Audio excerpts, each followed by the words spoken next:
As you know, we've been going through the evidence that Christianity is indeed true, and these are the points we've been covering. A number of weeks ago, we covered Does Truth Exist? We've covered the three great arguments for the existence of God, the God who's beyond the world, who created and sustains the world and has put his moral law on our hearts.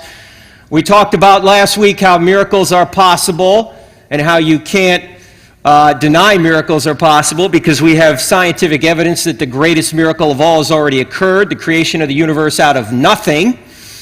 And then last week we really got into this question, is the New Testament true? And if we can show that the New Testament is indeed true, that it's reliable, then we can say that the Old Testament is true as well, because inside the New Testament, Jesus claimed and proved to be God, and whatever God teaches is true. Jesus taught that the entire Old Testament is the Word of God. So if the New Testament's true, you get the Old Testament thrown in.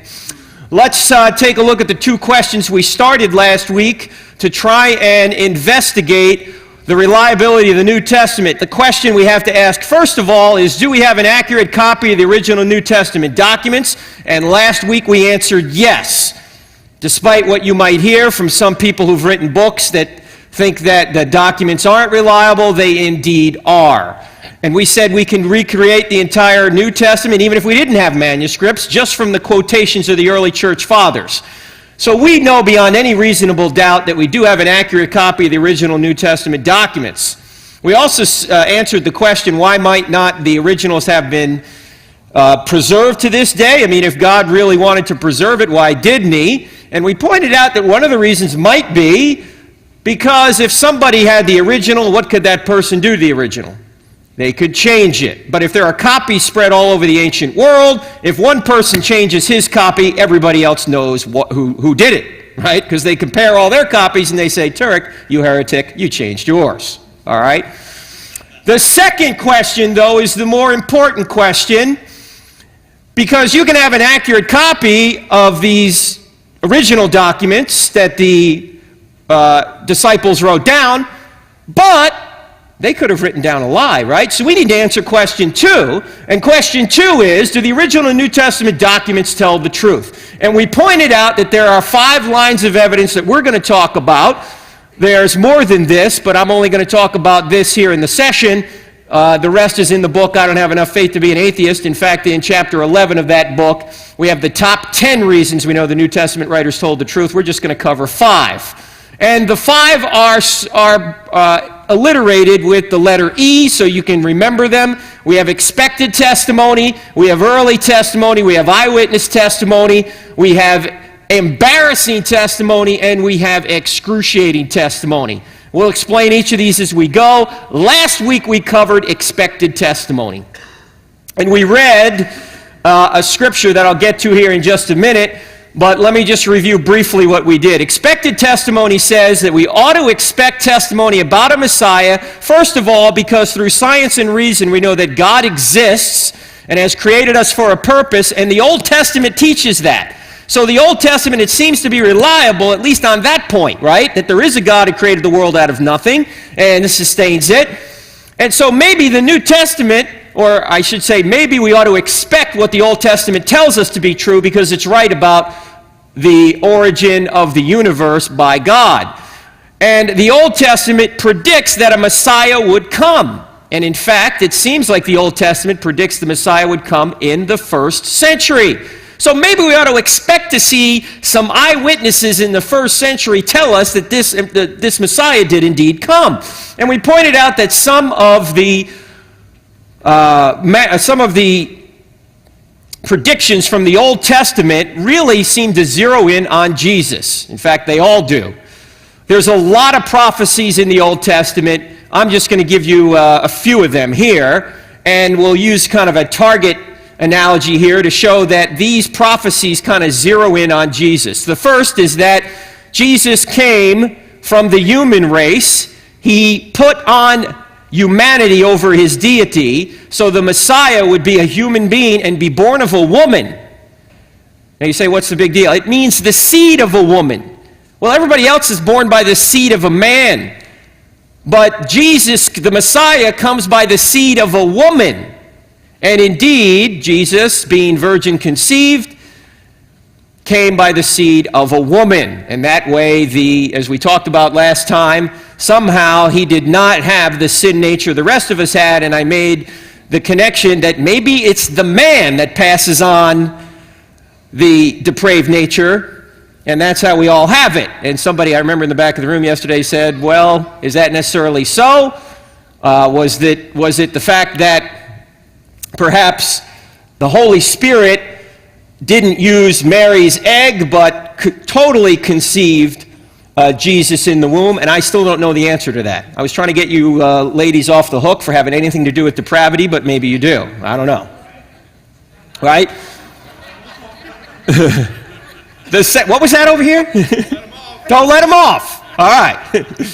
The second major prophecy, there are others, but the fact that this Messiah would come from the line of David, as Jeremiah said, that he would be born in Bethlehem, as Micah 5:2 said, that he'd be both God and man, as Isaiah 9:6 said, that he would visit the temple. The Lord you seek will suddenly come to the temple. Now, when was the temple destroyed? In 70 A.D. This means that the Messiah had to come prior to 70 A.D. if this prediction is to be true.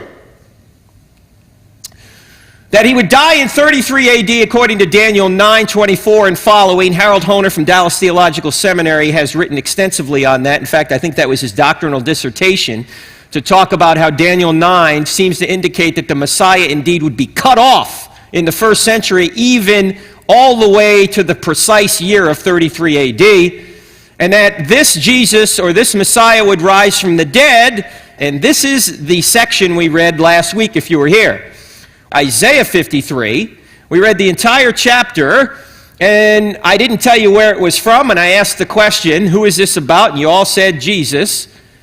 And then secondly, the second question, is it from the Old or the New Testament? And since you're a sophisticated crowd, you knew it was from the Old. But if you ask somebody who hasn't or doesn't really know the Bible, those two questions, they're probably going to say, well, it must be from the New Testament. It's not from the New Testament, it's from the Old Testament, and we know it was written prior to Christ because we have a Dead Sea Scroll, a complete Dead Sea Scroll that's 24 feet long. The great Isaiah Scroll was found.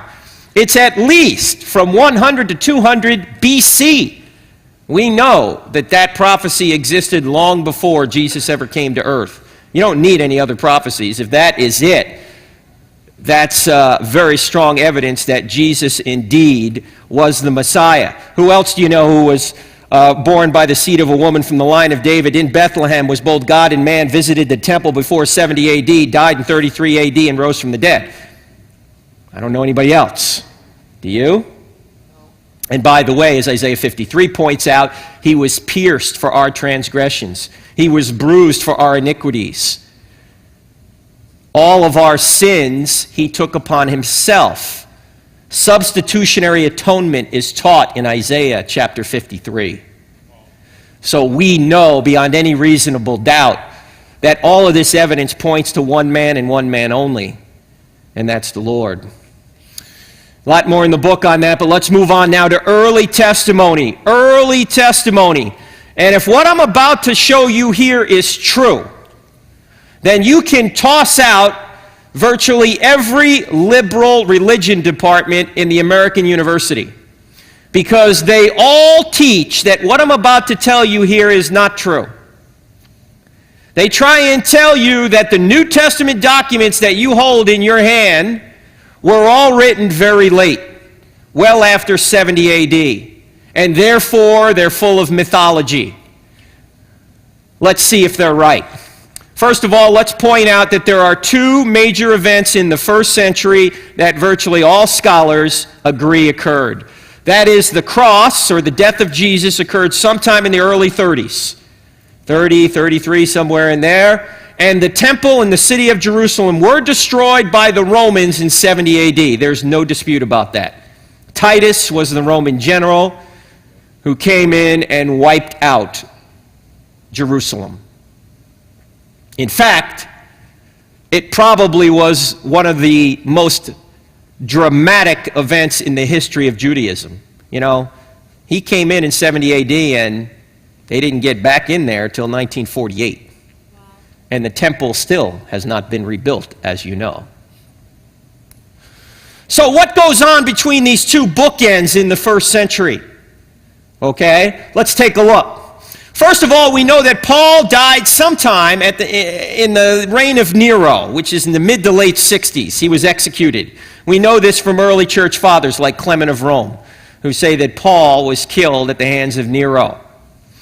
We also know that James, the half-brother of Jesus, was killed by the Sanhedrin, the Jewish ruling council, in about 62 AD. How do we know that? Is that in the Bible?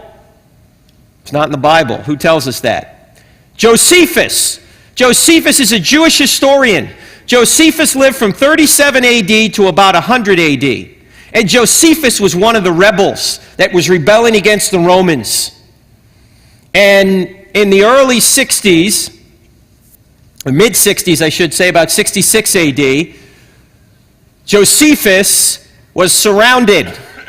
And many of his compatriots were surrounded by the Romans, and most of his compatriots decided to commit suicide rather than give in to the Romans.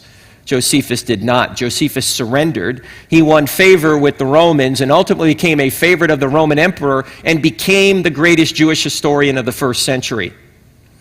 Josephus said that the war that occurred from about 66 to 70 AD was the greatest war of all time to that point.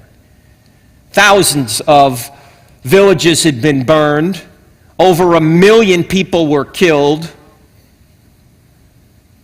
or taken into exile. The temple was destroyed. The city was destroyed. Josephus said it was terrible. This same Josephus says that James, the half-brother of Jesus, was killed in 62 AD in Jerusalem. Now, we know that James was not a believer before Jesus rose from the dead. How do we know that? This is the interactive portion of the program. John tells us it. John 7:5 said, even his brothers didn't believe in him. Really? His brothers didn't believe in him? No. James was a skeptic, but we'll see in a few minutes how it seems he became a believer. Anyway, we know that he's killed in 62 AD, and it's very interesting that an ossuary, which is a small limestone burial box, was discovered about 5 or 6 years ago that had on the side of it, James, son of Joseph, brother of Jesus. And what people are disputing is the inscription. They say, that inscription may have been put on there late, like recently. But they tested the ossuary, the bone box itself, and the ossuary is from the first century. The question is the inscription legitimate or not? Doesn't really matter. It's just interesting. We also know that Acts, the book of Acts that you have in your Bible, is written by 62, no later than 62. How do we know? Well, Roman historian Colin Hemmer gives a number of answers for this, but let me ask you a few common sense questions. First of all, who is Acts about? There are two major characters in Acts. Who are they? There was a band in the 60s, right? Peter and Paul. Okay, no, that wasn't it. That's not who it's about. It's about Peter in the first, it follows Peter for the first, 10, 12 chapters, right? And then suddenly it shifts to Paul. Follows Paul, okay? And then it follows Paul all the way to chapter 28. What happens in chapter 28? How does Acts end, the book of Acts? Where's Paul? He's in Rome? And what's going on? Is he dead? No, he's not dead. Not quite dead yet. He is under house arrest, and he's preaching the gospel in Rome, but he's under house arrest, so he's not dead yet. Right? Now, does Luke, who wrote Acts, does he record any executions, any martyrs in Acts? Who does he record? Stephen, the first martyr, right? Acts chapter 7. By the way, you want to read a good summary of the Old Testament? Read Stephen's testimony before the people that want to kill him about the Old Testament. Just read that. You'll get a good summary of the Old Testament. James, yes, where is that? That's Acts chapter 12, right? Exactly. James, the brother of John. The brother of John. Not James, the half-brother of Jesus, but the brother of John. Luke says he's killed too. Now, question. He doesn't say that Peter's killed, and he doesn't say that Paul's killed. What is that telling you? The two main characters of the book. They're still alive when he's done writing the book, right? Yes. Imagine you're reading a book about the biography of, say, Dr. Martin Luther King. Read about his childhood. You read about his civil rights marches. You read about all sorts of things about his life. And the book ends, and there's no mention of his death, his assassination. When are you going to assume the book was written? It's got to be prior to when he died, right? Of course. Well, this is the kind of thing we have in Acts. Acts ends abruptly. There's no mention of Paul being killed. There's no mention of Peter being killed. But they mention lesser figures like Stephen and James, the brother of John. All right? Also, let's suppose you're reading a book about Lower Manhattan, the history of it.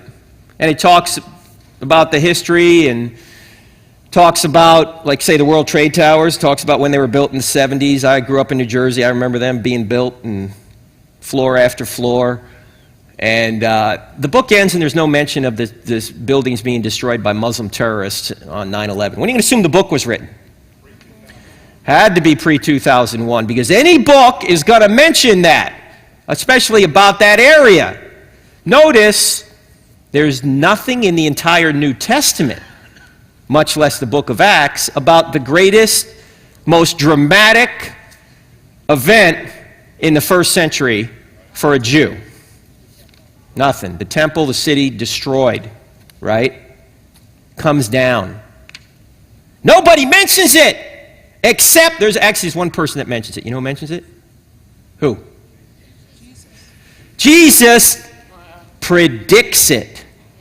Notice that? And then nobody says, look, Jesus was right. Why does nobody say he was right? Because it didn't happen yet. In fact, if you look at Matthew 24, and Christians are I must say that Christians dispute the interpretation of Matthew 24, whether it's for a future tribulation, or some say, no, it was for the tribulation in 70 A.D., Either way, it doesn't really matter. But the interesting thing about Matthew 24, when you read, it doesn't really matter the point I'm trying to make. It does matter, don't get me wrong. But when you read Matthew 24, and it says, when you see armies descending on Jerusalem, what does he say? What does he say? Flee to the hills. Flee to the mountains, right? Now, we know historically, you could see armies descending on Jerusalem from about 100 miles away. How? Where's Jerusalem? Jerusalem's up on a hill, okay? How did people attack cities in the first century? What did they use? Horses, right? What could you see coming from a long distance? Cloud of dust, right? Cloud of dust from the horses. So when you see that, Jesus is telling the Christians, get out of town. Guess what? In 70 A.D., a lot of Christians saw that and got out of town. They fled to the hills. Now, if that's meant to be about the end of the world, would it make any sense to flee to the hills? No, think about it. The world's going to end. Flee to the mountains. Is that part of the world too, you know? But think about it. All right, there's more in the book on why Acts is written by 70 A.D., or by 62 A.D., I should say. And nobody disputes that 1 Corinthians was written by 55 A.D. 1 Corinthians. Now, why is 1 Corinthians so important? Because it probably has the best evidence for the resurrection in the entire Bible. If you have a Bible, go to 1 Corinthians 15. This is important stuff right here. 1 Corinthians 15.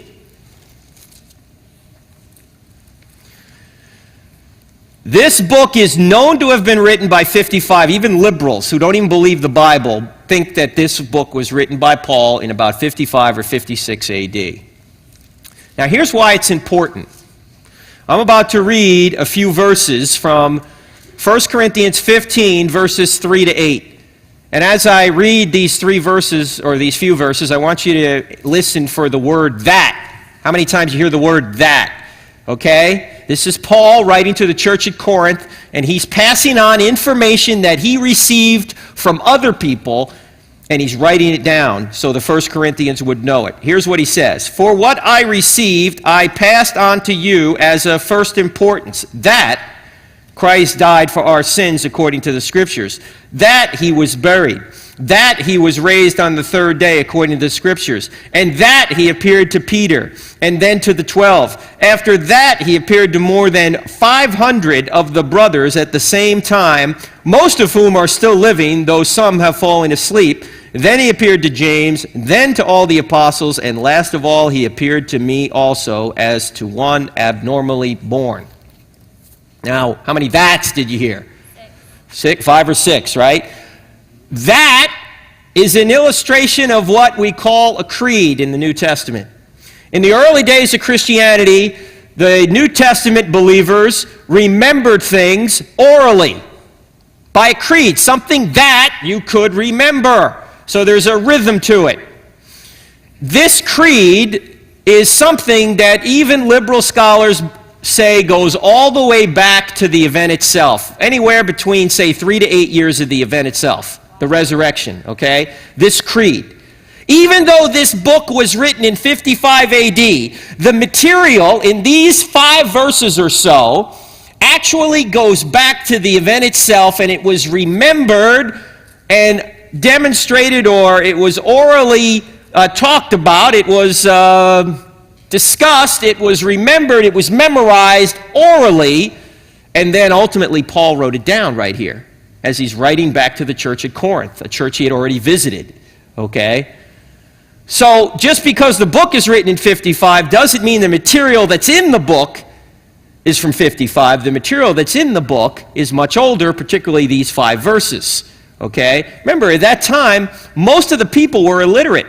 They couldn't read. So they remembered things orally, and they developed great memories for doing so.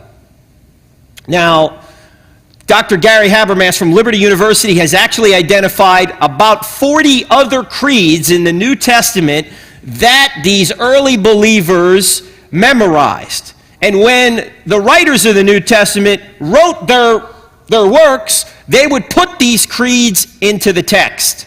Okay, this is one of them right here. Very important section of Scripture. Now, when somebody asks you what the gospel is, it's not John 3:16. I mean, that's only a piece of it. The gospel is right here in 1 Corinthians 15, verses 3 to 8. That's what Paul says. Now, notice who Paul is actually identifying as witnesses. He names them, doesn't he? He says that the eyewitnesses were who? Cephas is another word for Peter. The 12, 500 brethren, and James. James. Wait, James wasn't a believer. What do you think happened to James? He got saved. Yeah, Jesus appeared to him. Now, I could totally identify with James, and probably you guys too. Does anyone in here have a brother who thinks he's God? Okay, you got a brother like that? Thinks he's God? You don't believe him, do you? All right? But if your brother died and rose again, then maybe you'd become a believer. Okay? So this is probably what's happening to James. Now, James goes to Jerusalem, and what happens to him in Jerusalem? What does he do in Jerusalem? Anyone know? Why is he killed in Jerusalem? He's the leader of the church in Jerusalem. Now, where would be the last place you could start a church that Jesus rose from the dead if he didn't rise from the dead? Jerusalem, right? Good answer. He couldn't start one there if he didn't really rise from the dead, because people would have known this is a crock. But yet James becomes a believer after being a skeptic and actually leads the church. And if you read the book of James, by the way, notice how eerily close it is in sayings to the Sermon on the Mount. Read it. In fact, one day in here we'll go through the book of James. And you start realizing that James is really reiterating a lot of what Jesus said on the Sermon on the Mount. You know, my brother had a lot of good insights. I'm going to put them down. All right, now what's the import of all this? What's the import of all this? First of all, let's say that if Acts is written by 62, what must be written prior to Acts? Luke. Why? How do we know? Luke wrote both, and what does he say in the first verse of the book of Acts? He says, in my former work, O excellent Theophilus. Former work? What's the former work to Acts? Luke. So Luke must be written prior to Acts. Now already, we are in the age of the eyewitnesses here. Luke probably was not an eyewitness himself, but he says, what did he do? He said, many have undertaken to write an account of these things, and I've checked all this out, and now I'm writing my account. This is in Luke chapter 1, verses 1 to 4. Luke is saying he's like a reporter. He's an interviewer. He's trying to figure out, is this stuff true? Let me talk to Mark. Let me talk to Matthew. Maybe he did. Who? Maybe talk to John. We don't know. But he says many have written this down, draw up an account of this. Now, I'm going to draw it up in the orderly account. So he does. And then he writes Acts, so we know Luke is prior to Acts, which means it's prior probably to 60 A.D. Okay? Now, if Luke is 60 A.D. or so, many believe Mark is before then. Okay? Now, I may be going out on a limb here, correct me if I'm wrong, but I would have to say that Paul wrote all of his works before he died. Probably. Is that fair? No pushback on that? All right. What are the undisputed works of Paul? Well, 1 Corinthians up there, Romans, 2 Corinthians, and Galatians. Yes, I know he wrote other things, but nobody disputes that Paul wrote those books. And right there, you've got enough eyewitness evidence to say that Jesus rose from the dead. Because remember, Paul isn't just talking about his experiences, but he's also recording the experiences of others, right? And he records in 1 Corinthians 15, what we just read, that not only did the 12 see it, not only did James see it, not only did he see it, but 500 other, most of whom are still alive. Now, Dr. Geisler, who co-wrote the book, I Don't Have Enough Faith to Be an Atheist with me, once debated a guy by the name of Farrell Till, who used to be a missionary, but now he's an atheist. And this was down in Georgia a number of years ago. And Geisler pointed out that, yeah, we got these 500 witnesses out there. And Farrell Till said, Dr. Geisler, that's the way he talked, sorry. You trot out some of these 500 eyewitnesses and then we'll believe. But we don't know who those 500 were. So what would you say to that? I mean, granted, there's not 500 people named there. How do you know Paul just wasn't making up the 500?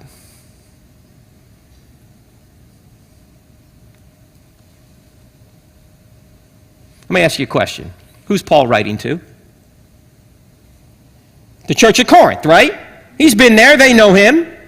He's kind of dope-slapping the church of Corinth in this letter, if you know. Because what's he writing about in the beginning? Oh, they're immoral. Yeah, disorderly conduct. There's somebody in sleeping with his father's wife and all this stuff. And Paul says, no, expel the immoral brother. And then there's some kind of confusion in there on how spiritual gifts are being propagated out there. And he says, no, this has got to be done in order. And he has the great chapter on love and everything. And then he says, apparently people aren't really thinking the resurrection maybe really occurred in the flesh. So he goes into 1 Corinthians 15. Now, do you think Paul wants to be credible with these people? Do you think he wants them to think that he's telling the truth? Yeah. Of course. Now, would he get anywhere if he says to them, there were 500 people who saw this, most of whom are still alive, although some have fallen asleep. In other words, some have died. What is he essentially saying to them? This is common knowledge, and check it out, in other words. I mean, a lot of these people are probably still running around, right? At least half are still alive. Don't trust me, go talk to them, right? He'd have lost all credibility if he said such a brash statement that 500 people saw this, and then it wasn't really true. If people started walking around going, hey, did anybody? No, nobody saw that. What are you talking about? He'd have lost all credibility. It doesn't make any sense. If he's trying to pass off a lie as the truth, there's no way that he would do that because he would lose all credibility. All right? Now, by the way, if these 500 people really did see this, picture a court of law. Lee Strobel makes this point. A court of law, and you got to hear 500 people say they saw somebody rise from the dead. If you gave each one of those witnesses 15 minutes to testify, you would hear testimony for over 5 days. If you just sat and said, okay, next one, you get 15, you get 15, you get 15, you get 15. Now imagine after hearing 5 days of testimony, where 500 people say they saw the risen Jesus, you go, just not enough evidence. What would you do? Yeah, you go, come on, of course this guy, there's too much evidence there. So, you don't have to know the names of the 500 because Paul would have lost all credibility for saying such a large number if it wasn't true. Okay? Now, here's the real kicker right here. I'm here to say that most, if not all, the New Testament's written prior to 70 A.D. Most, if not all, written prior to 70 A.D. Okay? Why? I've already been through it. They don't mention the greatest, most dramatic, most devastating thing that occurred in the Jewish history, 70 AD. They don't mention it at all. I mean, 9/11 was big in our country. Imagine a 9/11 where not only do you lose a couple prominent buildings and 3,000 people, but you lose everything and you're either killed or, you lose the whole country. The country's gone. Imagine that. Do you think in writings that are written after that, somebody at least is going to mention it? Yeah. Of course. And it's not just an argument from silence either. Some will say it's an argument from silence, there's nothing in there. So you're saying that, that's not a good argument, an argument from silence. You know, maybe it did happen and just nobody mentioned it. Well, it's not just an argument from silence because there are a few places in the New Testament, including, believe it or not, the book of Revelation, that imply that the temple is still standing when John is writing it. So these books are written early. Now here's the key point. This is during the age of the eyewitnesses. This is during the age of the eyewitnesses. It's a known fact. Scholars have done research that it takes at least 2 generations after the event for historical revisionism to crowd out true historical fact. Why? Who's still around 2 generations, up to 2 generations after the event? Eyewitnesses. And what do eyewitnesses do? They tend to correct people who say, no, that's not the way it happened, right? In fact, we've always had people deny the Holocaust, but you notice today there are more and more people doing that? Why is that? First, the eyewitnesses are dying off. Unfortunately, we're losing the greatest generation in this country, about 2,000 a day. Despite the fact that we have video, and we have audio, and we have all sorts of documentation the Holocaust really occurred, there are still people who deny it. It's crazy, but the further and further you get away from an event, the easier it is for historical revisionists to take over. These documents that you have in your New Testament, most, if not all, are written within the age of the eyewitnesses. All right? So much for the liberal university departments. All right, but how do we know it's really eyewitness testimony? That's the third E. And the reason we know this is because there are historical crosshairs in the text. I'm about to read 2 verses from the Gospel of Luke, chapter 3, verses 1 and 2. As I read these 2 verses, I just want you to ask yourself one question. Does it sound like Luke is making up a story? Here you go. In the 15th year of the reign of Tiberius Caesar, when Pontius Pilate was governor of Judea, Herod, tetrarch of Galilee, his brother Philip, tetrarch of Ituraea and Trachonitis, and Licinius, tetrarch of Abilene, during the high priesthood of Annas and Caiaphas, the word of God came to John, son of Zechariah, in the desert. Good. Does that sound like he's making up a story? No, if he's making up a story, what does he say? Once upon a time, there was a man named Jesus, right? But he's not doing that at all. He's putting historical crosshairs in the text. We know that this is 29 AD. Historians can cross-check all these people governing at this time and from other sources figure out it's 29 AD. All 8 people are known from history. They were known to live at this exact time. This is obviously not a once upon a time story. Also, there are several other eyewitness details throughout the New Testament. First of all, Acts has 84 historically confirmed eyewitness details. The book of Acts. Particularly from chapter 13 to chapter 28. That's when Paul has Luke as a companion. In fact, about chapter 16, Luke starts traveling with Paul, if you notice. Because the narrative goes from, they did this, they went there, they went here, to, we did this, we went here, we went there. Luke is actually traveling with Paul from about chapter 16 on. And there are so many details in those chapters of the book of Acts that Roman historian Colin Hemmer went through that with a fine-tooth comb and culled out 84 historically confirmed eyewitness details, either confirmed by archaeology or other historical means, other writings. And some of these details are incredibly precise that only an eyewitness would know. Like, for example, who was the obscure ruler in a very small town on a coastal city in the Mediterranean, a coastal town? What was the unusual language spoken there? Luke has it all right. What was the wind direction at a particular time of the year in a particular part of the Mediterranean? Luke even has the depth of the water off Malta right.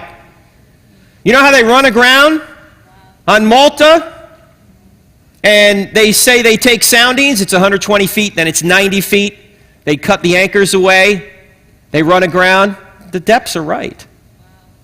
Now, question, why would Luke record all these trivial details as true, and they have to be true because there's no other way he could have known them, but at the same time talk about miracles that Paul is doing during this period? Why would he do that if Paul wasn't doing miracles? Doesn't make any sense that he would be accurate with minor details and then lie about miracles, right? Also, Luke includes several other of these details in his gospel. We just pointed out some of them, chapter 3, verses 1 and 2. The Gospel of John has 59 historically confirmed or historically probable eyewitness details in it.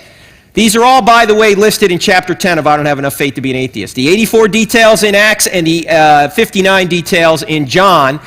And the New Testament documents cite more than 30 people confirmed by secular sources or archaeology. 30 people are known. At least 30 people are known. Who do I mean? This is what we did in writing the book. We just went through the New Testament and said, you know, New Testament talks about guys like Pilate and Caiaphas and Bernice, a lady in there, and there's a Felix and Festus. Did these people really exist? Yes, they did.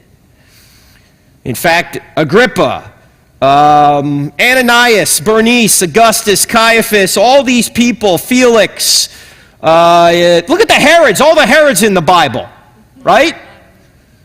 The Bible gets them all right. James, of course, I already mentioned, is mentioned by Josephus. Pilate, Paulus, Tiberius Caesar. If you add Jesus to this list, it's 32. Jesus is mentioned by, how many? 10 ancient non-Christian sources within 150 years of his life.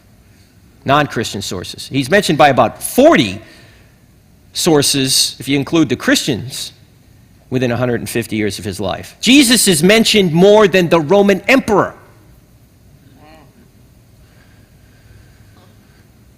Now, it may be more than 32, but these are the folks that we picked out. Now, how do we know these people really existed? Because we have archaeological evidence. For example, this is archaeological evidence for Pilate, found in the coastal town of Caesarea, which is on the Mediterranean in Israel. That inscription was found. Remember I mentioned the ossuary we found that has James on the side of it? Well, this one is completely undisputed because this is the ossuary of Caiaphas. Yeah, Caiaphas, the guy that actually sentenced Jesus to die. Not only do we know he existed, we have his bones. See, this burial box was discovered in 1990, and on the side of it, it had the inscription identifying the contents as Caiaphas and his family. And inside they found bones of about a 60-year-old man, a woman, and children. And this is what the Jews did, by the way, between about 20 BC and 70 AD. They would exhume the body of an important person about a year after that individual died and put their remains in a burial box. Why? Because they believed in a resurrection, a bodily resurrection. And they wanted to maintain the bones, and so they would put them in this limestone box.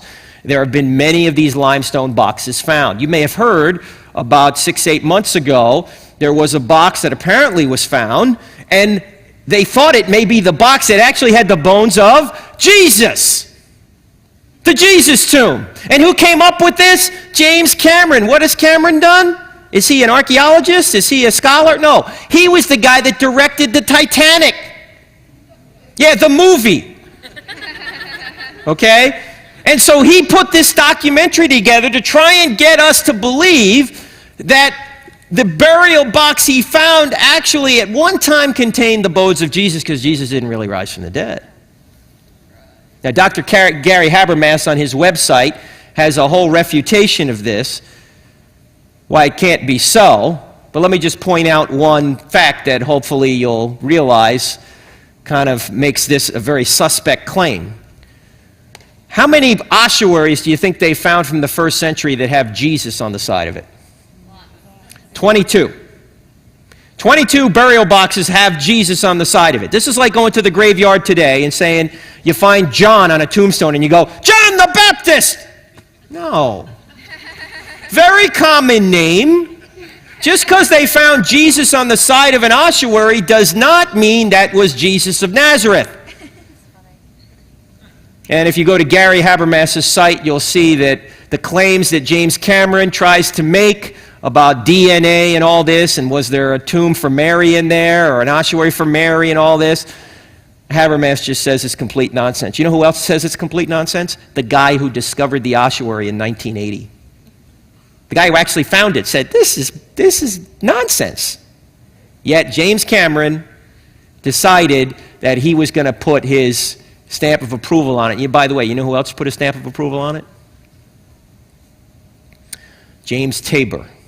Who's James Tabor? He teaches at UNCC Charlotte, or UNC Charlotte, UNCC, right up the road here. Yeah. He thinks, he's written a book, and he thinks this could be true. Now here's the problem. Any of you who go to UNCC and you take a course in the religion department from James Tabor, you're right out of high school. You don't really think about these things. You think that this guy knows what he's talking about. You think if he's teaching the religion department, he must be a believer, right? Wrong.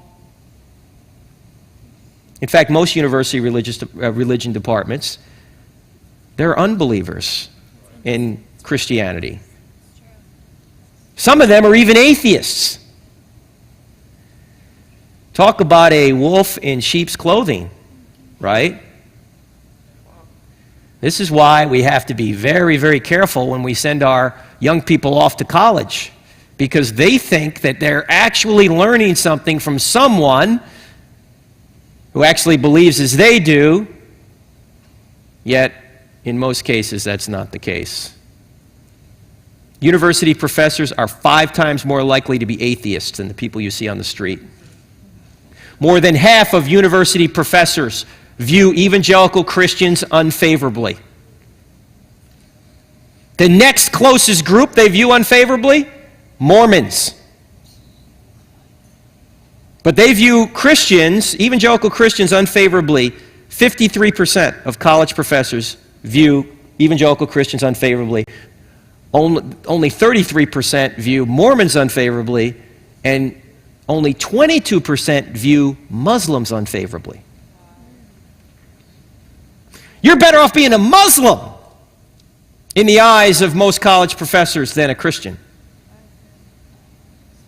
That's why we started this ministry. The shirt I'm wearing, crossexamine.org, because we're going to college campuses to try and show people why Christianity is true, and a lot of what they're being taught is false.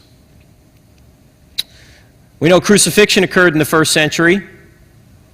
Here's the bone of an actual crucified victim found from the first century, or found in Jerusalem, that was dated to the first century. The mock-up you see on the left, just to show you the relative angle of the nail going through the heel bone. And when it comes to archaeology, the Bible has been affirmed. This is from U.S. News and World Report. In extraordinary ways, modern archaeology has affirmed the historical core of the Old and New Testaments, corroborating key portions of the stories of Israel's patriarchs, the Exodus, the Davidic monarchy, and the life and times of Jesus. Wait! Didn't he just cover the whole Bible there? Let me see. Affirm the historical core of the Old and New Testaments, corroborating key portions of the stories of Israel's patriarchs. Who would that be? Huh?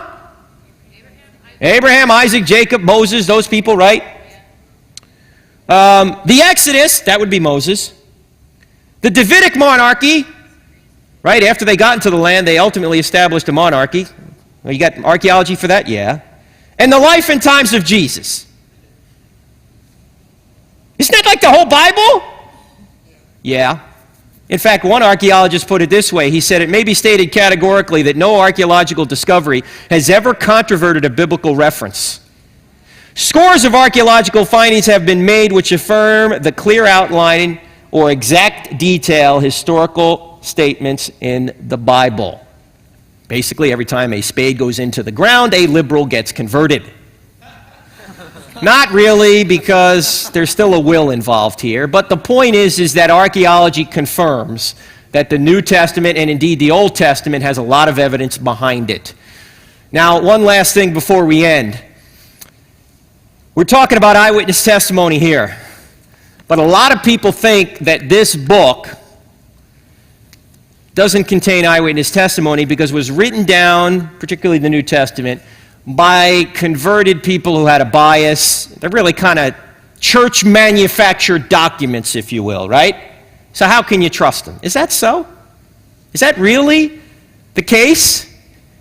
Didn't they just copy from one another? You know, one guy made up a story and everybody else copied from him, basically. Let's see if that's true. First of all, the eyewitnesses agree on major events, but they differ on minor details. There isn't a critic out there who will say, wait a minute, we got a problem here. You know what the problem is? One gospel says there was one angel at the tomb, for example, and another gospel says there were two. Can't both be. That's a contradiction, right? Is that a contradiction? No, you actually have to add a word to the Bible to make it contradict. Because the one gospel doesn't say there was only one angel at the tomb. It simply mentions one, right? But this is the way eyewitness documents or eyewitness testimony goes. People get the major event right, but they differ on the minor details. For example, let's suppose that somebody was here doing a news report on this particular, two people doing a news report on this particular service. And one person wrote down in his article after the service that Robin McMillan and Frank Turek spoke at Morning Star on this date. And another person who was here wrote down Frank Turek spoke at Morning Star. Would those two stories be contradictory or complementary?